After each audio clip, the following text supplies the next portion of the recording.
नमस्कार. साताराच्या बातमीपत्रात मी गुरुनाथ तुमचं मनापासून स्वागत करतो. श्री क्षेत्र पेढ्याचा भैरवनाथ या परिसरामध्ये 2024 साली प्रस्तावित उद्यान, विविंग गॅलरी, पाथवे, त्याला चांगल्या क्वालिटीचे पेवर ब्लॉक आणि एक पूल तयार करण्याचं काम हे 2024 साली प्रस्तावित करण्यात आलं.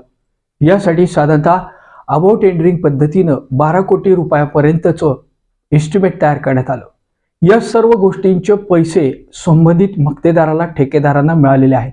मात्र अद्याप देखील या ठिकाणी पेवर ब्लॉक बसवले नाहीत. जे काही पाथवेच्या निमित्तानं रस्ते केले त्याच्यावरती सिमेंट टाकण्यात आलं आणि ते देखील आज घसरगुंडी झाल्याचं चित्र दिसत आहे. संपूर्ण रस्त्याची चाळण झालेली आहे. संबंधित प्रशासकीय काळामध्ये या कंत्राटदाराला, मक्तेदाराला आणि संबंधित यामध्ये असलेल्या अधिकाऱ्यांनी 2024 ते 2026 पर्यंत हे काम पूर्ण का नाही केलं? हे कामाची वर्क ऑर्डर झाल्यानंतर या कामाचा कालावधी पूर्ण झाला, याचं तपासणी नेमकी केली कोणी? याचं ऑडिट केलं कोणी? संबंधित जर मक्तेदाराला बिलं दिली गेली असतील तर ती दिली गेली कशी? असे अनेक प्रश्न या घटनेवरून समोर आलेले आहेत.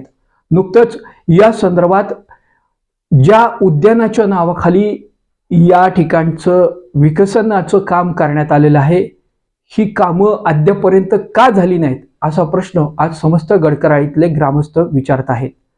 नुकतीच पेढ्याच्या भैरवनाथाची यात्रा संपन्न झाली. या निमित्तानं भाविक या परिसरामध्ये आले असताना त्यांच्या माध्यमातून या घटनेकडे लक्ष वेधलं गेलं आहे. एकूणच सातारा शहराच्या विकासात्मक बाबींमध्ये खरं तर सातारा नगर परिषदेची महत्त्वपूर्ण भूमिका असली पाहिजे. मात्र सातारा नगर परिषदेच्या माध्यमातून स्वतःची उखळ पांढरी करणारी काही मंडळी आज सातारा पालिकेला लुटण्याचा धंदा चालवतात का, असा देखील प्रश्न आज समस्त सातारवासियांकडून विचारला जात आहे. सोनगाव कचरा डेपोचं प्रकरण, नुकतंच तिथे देखील धुमसत्या कचऱ्यामुळं एक वार चव्हाट्यावर आला असताना त्या ठिकाणी देखील मक्तेदारानं घन कचरा व्यवस्थापनाचं काम केलं नाही, मात्र नुसतीच कोट्यवधी रुपयाची बिलं काढली. या ठिकाणी देखील पेढ्याच्या भैरवनाथ परिसरामध्ये उद्यानाचं विकसन करण्याच्या हेतून विविंग गॅलरी असेल, पाथवे असेल, पेवर ब्लॉकिंग असेल आणि पूल बांधणे असेल आणि एकूणच याला पर्यटनाच्या दृष्टीनं चांगल्या पद्धतीचं काम करण्याचं धोरण आखलं गेलं असेल. हे आखलं गेलं असताना नगरपालिकेकडून, संबंधित विभागाकडून याचं बिलं काढली गेली. मात्र हे काम 2 वर्ष झालं रखडलेलं आहे.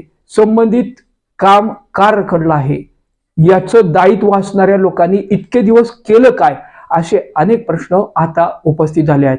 साताऱ्याचे सुज्ञ नागरिक असतील, साताऱ्यातील कर्तव्यदक्ष चांगलं विजन असलेले दोन्ही लोकनेते असतील, या लोकनेत्यांनी या संदर्भात संबंधित व्यक्तींना, घटकांना, मक्तेदारांना आणि ठेकेदारांना आणि ज्या प्रशासनाच्या काळात ह्या घटना घडल्या त्या प्रशासनातील सर्व यंत्रणांना जाब विचारणार का, असा यक्ष प्रश्न उपस्थित झाला आहे.